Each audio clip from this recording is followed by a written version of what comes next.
রাষ্ট্রীয় প্রতিষ্ঠানগুলো শক্তিশালী ও জবাবদিহিমূলক করা, নির্বাচনে জনগণের অংশগ্রহণ, আইনের শাসন এবং প্রশাসনে জবাবদিহিতা নিশ্চিত করাই জুলাই অভ্যুত্থানের প্রতিশ্রুতি। সর্বোপরি দেশে বড় ধরনের গণতান্ত্রিক রূপান্তর করা। কিন্তু গণভোটে না জয়যুক্ত হলে বড় ধরনের সংকটে পড়বে দেশ। না জয়ী হলে জুলাই বিপ্লব এবং অন্তর্বর্তী সরকারের বৈধতা প্রশ্নের মুখে পড়বে। নির্বাচনী সরকার জুলাই সনদ বাস্তবায়ন না করার যুক্তি খুঁজে পাবে বলে মনে করছেন রাজনৈতিক বিশ্লেষকরা। অন্তর্বর্তী সরকারের পক্ষ থেকে বলা হচ্ছে, না জয়যুক্ত হওয়ার কোনো আশঙ্কা নেই, কারণ ইতিমধ্যে প্রচারণা শুরু করেছে সরকার। 4 সপ্তাহ আরও ব্যাপকভাবে প্রচারণা চালানো হবে।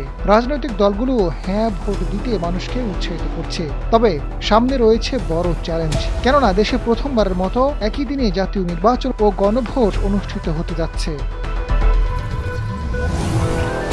গণভোটের প্রশ্নে সাধারণ মানুষের বোধগম্য নয় এমন জটিল বাক্য জুড়ে দেওয়া হয়েছে। 4টি প্রশ্ন থাকলেও উত্তর দেওয়ার সুযোগ থাকছে একটি, হ্যাঁ অথবা না। গণভোটের বিরুদ্ধে নেতিবাচক প্রচারণা এবং অভ্যুত্থানের বিপক্ষে থাকা রাজনৈতিক দলগুলো সরাসরি গণভোটের বিরুদ্ধে অবস্থান নিয়েছে। একজন ভোটার ভোট দেওয়ার জন্য কম সময় পাবে। এ সময়ের মধ্যে ব্যালটগুলো পড়াও কঠিন। তবে সাম্প্রতিক সময় হ্যাঁ ভোটের পক্ষে সরকার নিজেই প্রচারণা শুরু করেছে।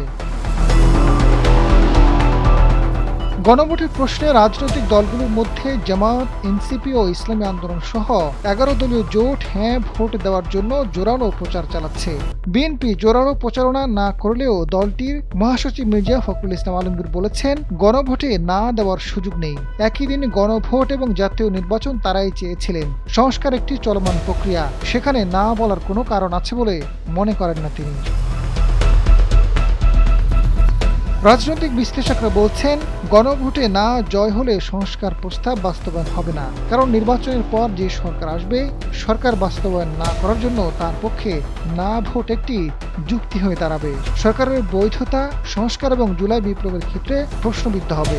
গণভোটে খুব কম সংখ্যক ভোট পড়তে পারে, কারণ গণভোট নিয়ে নেতিবাচক প্রোপাগান্ডা আছে। সামাজিক যোগাযোগ মাধ্যমে এই নেতিবাচক প্রচারণা চলছে। তবে সবাই মিলে যদি প্রচারণা চালায়, তাহলে হয়তো এর ইতিবাচক ফলাফল আসবে। আজাদ ফারুক, সময়ের আলো।